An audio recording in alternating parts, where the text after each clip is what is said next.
I had to just stop thinking right now, I would be happy to stop here.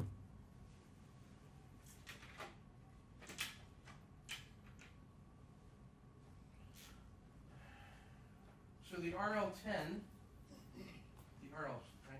So the RL10 is the price. It is the smooth price.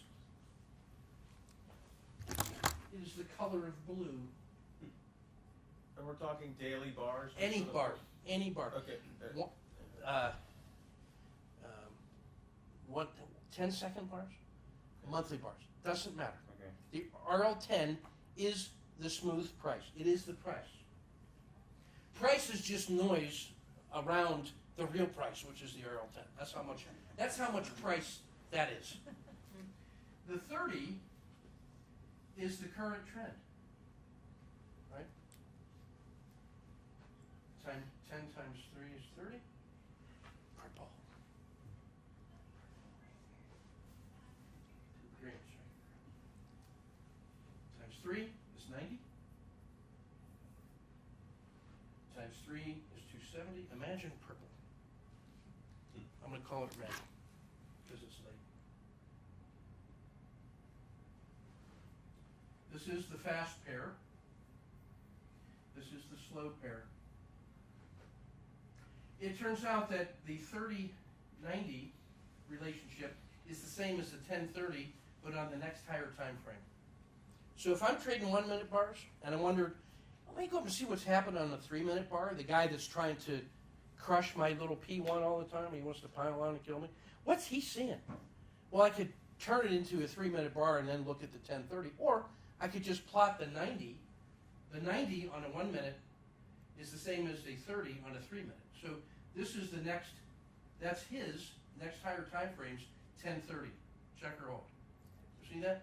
Really important. Got it? So there's the crossover between the 10 and the Yeah, 30 on a one. So the RL10, and we're gonna, let's say these are all minutes. So, and on a 1-minute chart, the RL10 is looking at 10 minutes of data and computes a perfect price based on that, right? And the 30 on 1-minute charts is using 30 minutes of data, okay? Now, let's say the guy on the 3-minute charts, could be me, is also looking at the 10-30 crossover on his time frame. On the 3 minutes, his RL10 is 30 minutes of data, right? 10 3-minute bars. And his 30 is 33-minute bars, that's 90 minutes. So the 10-30 relationship on the 3 minutes is the same as the 30-90 relationship on the 1-minute bars. So if I plot a 90-period regression line, moving regression line, on the 1-minute bars, I don't have to go look at the 3-minute bars. I can see that. The 10-minute trader, that's not quite right because 3 times 3 is 9, not 10. Noise, right? So on the 10-minute chart, his 10 minutes, or his RL10 is 90 minutes, and his 30 is 270 minutes. So by putting all of those 4 lines on there, I can see the relationship between the 10, the fast, and 30, the slow, on 3 different time frames. By having that all on one chart, I can see what's going on in the minds of those 2 guys that are gunning for me. Can I get my cheese before they come in and punish me? Right? So that's the regression line fractal framework. The way I interpret the RL 1030 on 1 minute is the same thing as the guy on 3. That's his 1030 on 3 minutes. Well, he's looking at the equivalent of the 30 and the 90, right? So when he looks, when the proper mindset for the 3-minute trader is he should say, hey, that 1030 pattern 1, that's going to fail most of the time because the 10-minute guy is going to pound it. So if you see the 30 cross over the 90 and it went up, you're looking at a 2-hour win that's exactly when the 10-minute guy is going to come in and crush that. That's why it is so rare to see it get past 2R. If it survived all the way to the 2R, the 10-minute guy just woke up and said, oh, Christ, I got to pound that. And he comes in and blows away the 3-minute and the 1-minute guy because he comes in with size. In the same way that daily and weekly and monthly traders who are moving pension funds and on the big time frames, when they come in, they can't be bothered with this noise shit. It's got to move 10% to even wake them up. And we're making money inside the look. So I say all that to say that's why that for me, the 10, 30, 90, 270 is magical. It is fractal. You interpret the stuff the same way. Now, the super pinch. Imagine, if you will, that the RL10, the 30, and the 90, and the 270 are all on the same spot for one bright, shining moment. 4 guys all agree that is the fair value. Right now, that is the fair value. So a super pinch occurs when two of the planets are in alignment. First, it went up and then did this, and that little period of time, there was so little difference in price that the standard deviation of that is small. So small that compared to the last 540 days, it's more than one standard deviation below average. That's how tightly compressed this was. That, my friend, is a pinch.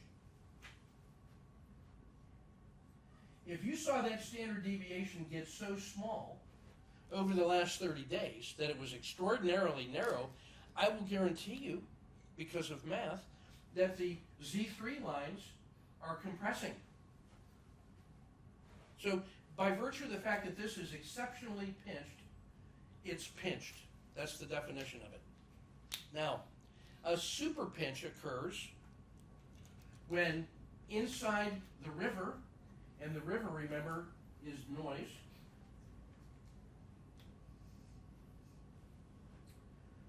when the RL10 is right around in here, and the RL30 is up in here, and the RL90 is inside here, and the RL270.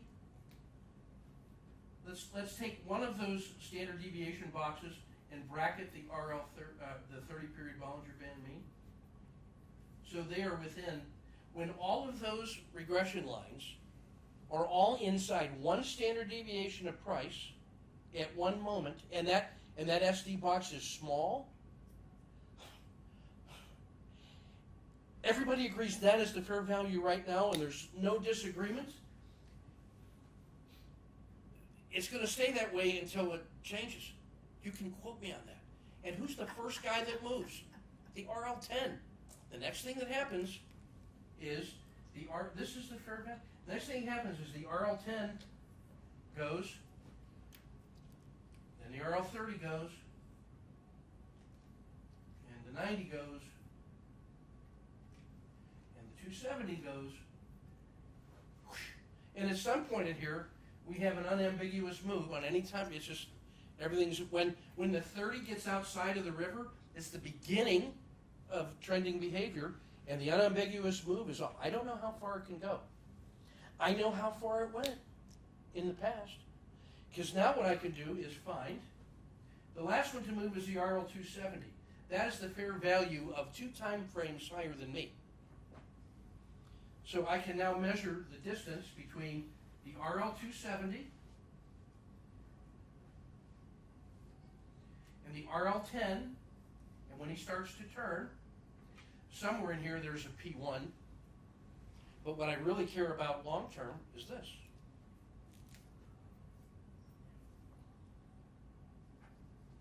How far on a percentage basis were the traders, the fast pair is 1030, and the RL10 is the fast one of the fast pair. This is how much power and money they had to move the price until suddenly all the guys who are slower said, oh, that was a long, strong trend. This is a buy on dip opportunity, and here they come. Come on back. Buy it on sale, and now they're coming in with size, and the trader is done. No, I really believe that. Who are you going to believe? You know, the guy with the money. So what you care about is, if I go back and look at every excursion of the RL10 away from the RL270, what I have is a description or a measure of how much power the traders have compared to the holders. How much money do they have to move it that far? And when they can't move it any further, what's the least surprising thing? Oh, that it moves back to the longer term estimates of fair value. It's going to get back to the RL30, and then the 90, and then the 270. That's one cycle of breathing. Now, if they took it down and it gets back to the 270 and it goes beyond, how far could the traders take it on the other side of the 270? How far have they ever been able to take it on the other side? That's how much power. It's like breathing. It's the. And now when we start computing the statistics on that, we can now say, I'm not allowed to be surprised if it moved an average distance away from the 270. That's the least surprising move. If it goes beyond the average move, I start thinking, man, this is becoming an exceptional move. When does it become outrageous? If it goes an average plus a standard deviation and beyond, irrational exuberance. And I really need to ensure that I'm preserving those gains. And if I have a discipline that allows me to buy the breakout from super pinches, how far is it going to go? I don't know, but I know how to manage my risk and start locking in bricks and start locking in whatever I need to capture to feel professional, to meet my needs. And then my job is to find 60 to 100 symbols-ish and say which ones are the most pinchy and which ones are pinchy and the RLs are all inside their super pinching. And if I'm just going to make a living, if I have no more ideas, that's my idea to make a living forever. This is like the lily pad. All the trains have come back into the station and everything is so quiet and they're talking about it and they're all sitting around the table talking about what's going on, and then somebody has to get up. And the first is the RL10, and off he goes. There he goes again. That is the super pinch. The stretch is how far this thing gets away from that pinch condition. We can measure that. That's the stretch stat. Percentage distance of the RL10 from the Bollinger Band mean, expressed over the last 540 days. Bars. Because it's fractal. That's on any, it could be swing, interday, could be. It's all fractal. Yeah. Because the interpretation of what those mean are time independent. It is relationship of fast to slow, and then the fast pair to the slow pair. And it is an orderly transition. The interpretation is always the same. Has to be, because math. If you can get your head around that this week, then I have done my job, and I should just shut up now. That's what I'm trying to tell you. That is what we look at now. I'm looking at this now on the swing trade. That is the swing pattern. It goes from pinch to stretch to pinch. And there's some variation, and that's why we put statistics on it, so we get an approximation. And that tells you when, the kid's really breathing hard, man. He's gone much further. I have no reason to believe it's going to go much further unless this time it's different, right? So understand the typical behavior of your targets. And your targets include understanding what those 4 regression lines mean and who they represent and why you should not believe in the P1. I will not take a P1 anymore. Just won't. I just won't. Don't have to. I don't have to take that risk.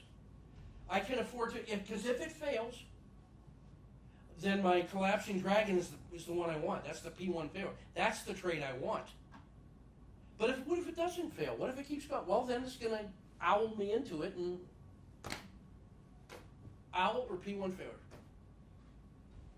Sit on your hands until then. Yes, sir. On what And time then you- frame Any do you find oh. the super pinch, you call it, right? Super pinch. Pinch? Ah, Because yeah. on a 1 minute chart, I guess is it possible? Once a day, max. Maximum once a day on 1 minute charts. 90 and 217 all in.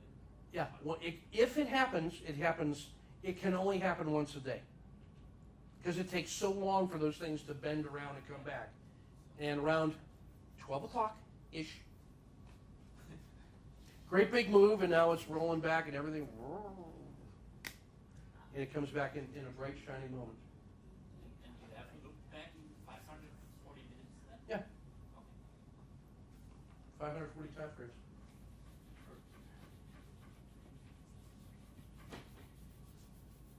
So now, as these things unfold over any time frame, well, so let's call this black box a super pinch. So it was pinched, and all the little regression lines were in there, and then you get a really nice move out of there, and it goes into a Z3P. It goes into another pinch. This was a super pinch because all the regression lines were in there. When it gets into this pinch, the RL270 might have just done that, and then the 90 is going to end up being somewhere about like that, and the 30 is probably somewhere right in here, and the 10 did something like this. So on this one, this is a pinch, and so as this thing goes forward, I kind of look at it this way. It's the rational move out of here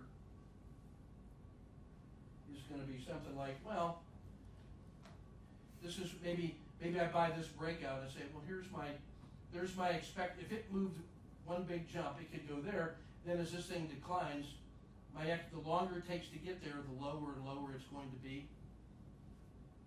Right? This has to be an aggressive move. So I can go from super pinch to pinch, and then maybe this one becomes here's another little pinch, because now the 30, the 90, and the 10 are all inside here. And it pinched because the Bollinger Bands collapsed. And if this thing just mucks around in here, at some point, this thing, the 270 could now rejoin the herd. And then there will be some brief moment when there is a super pinch. Again, these things collapsed, and now for one moment those RLs are all inside here. But what will happen is it doesn't last very long, and this 270, because it takes so long, it's going to overshoot this. And this thing could be going up while the 270 is going down. That can happen. But on 1 minute charts, you may see, if it started early in the day, let's say it closed, so here's yesterday's close, and it went quiet into the close, and there was no gap.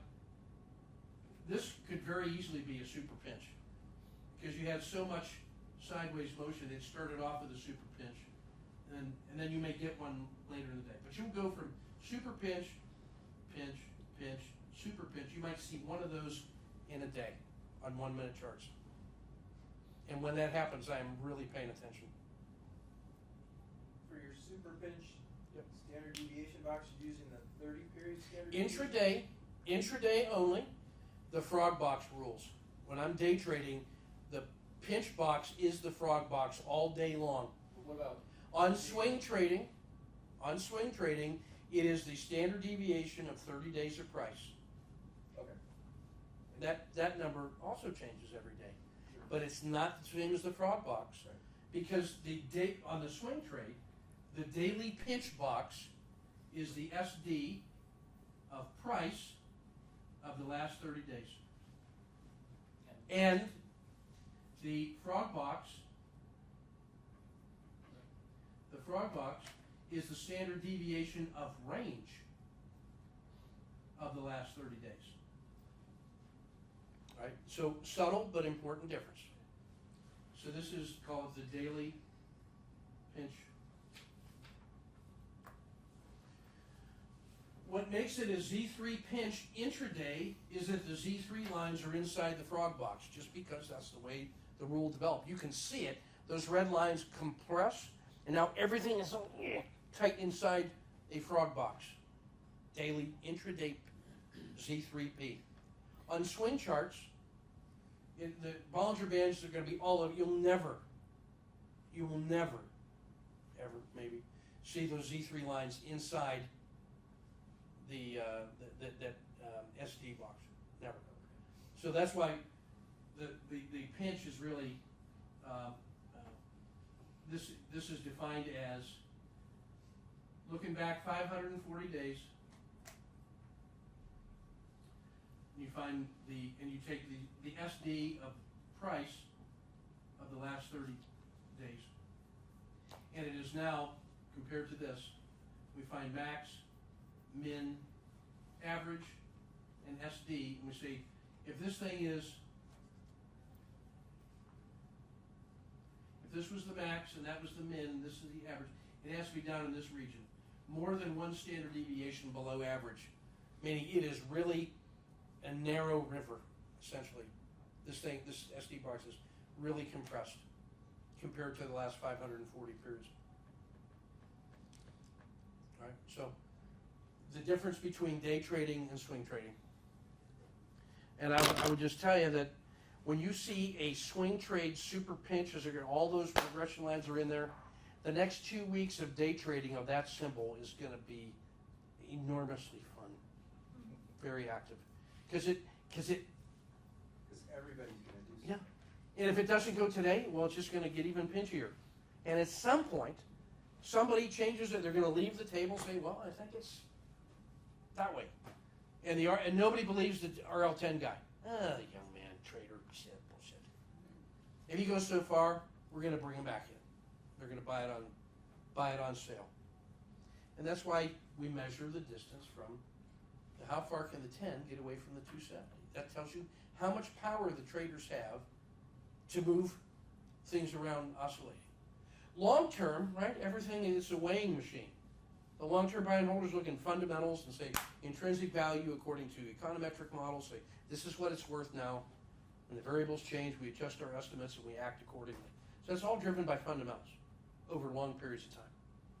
Short term, guys are just juking around. It's psychological games and liar's poker. And they have a certain amount of money, and they can move price in short bursts away. Nothing to do with fundamentals. Everything is smoke and mirrors. Human nature. So how much money they have to move price in a realistic way. Some things are really hard to move because they're so large. And utilities, you don't screw around with that. So why? So now VIX and VXX and XIV, there's no underlying thing at all. It's psychology and human nature. Thank God for that. It's the least real thing of all, the least concrete. That's just the most real thing. It's human psychology. Sir. The daily, Yeah. the pinch box is the same as the river then? The river is actually two pinch boxes, right? Because the river is plus or minus one SD, right? But because those boxes, the plus or minus 1 and 2 and 3, those are 6 boxes stacked on top of each other. So all we have to do is take the value of the SD divided by price. We get a percentage. So now you can compare it properly through time. So all we care about is how much of a percentage is that SD of price. Guess what that is? It's like a system quality number. It's statistics. And so when that thing has compressed, when one brick has compressed exceptionally tightly, then the river, by definition, must also be tight, and the Z3 lines are exceptionally pinched, and that's good enough. So the way statistics work, only about 1/6 of the last period is when it's really quiet. So when you are more than 1 SD below average, you're talking about it's in the bottom 15% of tightness of pinch, or maximum pinch. It's like the standard deviation of the standard deviation. Yeah, pretty much. Yeah, exactly. It's the second derivative. It's Right. so instead of price. Oh, guess what else this tells you? When that thing works, when it blows out, and now the stretch box, the pinch box is now stretched. You say, this is unusual behavior. And now you're at the boundary on the upside between rational and irrational exuberance. So the pinch and the stretch. Dudes, it's breathing. And the additional insight of the regression lines to tell you when all of those estimates of fair value have all just come together for one moment, and all you know is it ain't staying there. Or if it does, there's no trade, and I'll never be in it because it never departed. Oh, guess what? They found the right price, and it's going to be there forever. And now all future adjustments in price are going to be so rational that everybody always agrees that the next difference in price was exactly correct, and it will never break out of that box ever again. That's the buyout. Or You see a company being bought out. yeah, it's like, okay, there it is. Yeah, when they said that's what it's going to be, Yeah. that's the price. It's no longer interesting, right?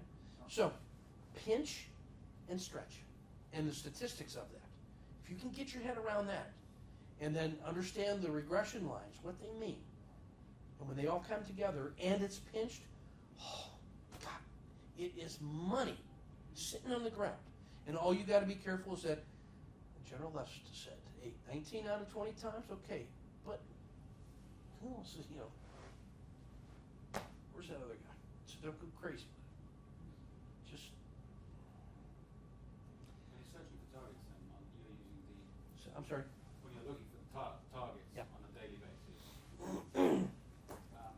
you're using your spreadsheet, the daily report. You just heard me talk about strategy, and you already want to know preparation.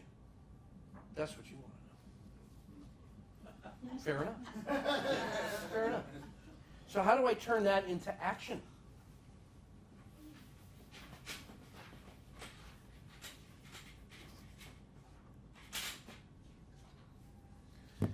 Let's take a population of things that we want to trade. There are going to be large caps and ETFs and indexes that have all the money in the world looking at it. All right, so it's just going to be those things.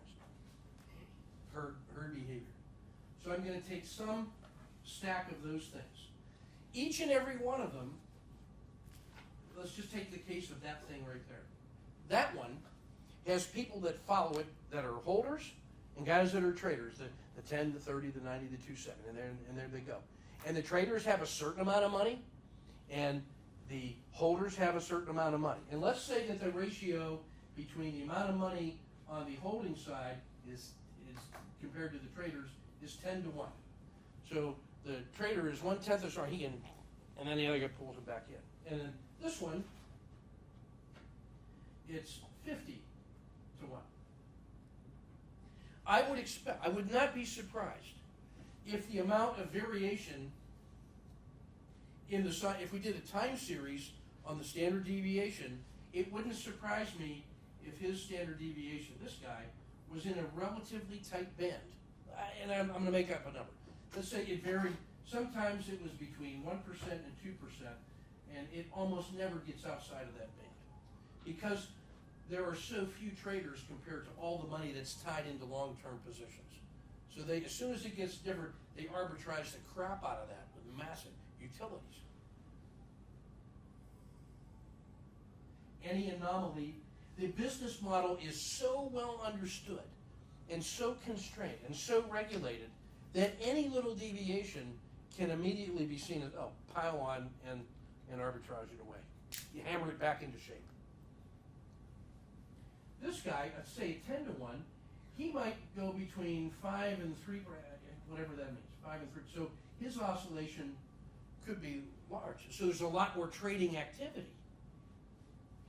So that's, well, if the S&P is going up at that kind of rate, and then the small caps, when they're in favor, do this, the slope of their regression lines, by the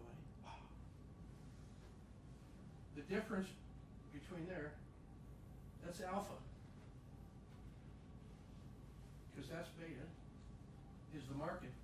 So if you just normalize, you take his slope minus his slope, what you get left is some kind of residual, some little sine wave that tells you what's the normal stretch, the normal, and that number, if this is very stable like this, that's what you want, man.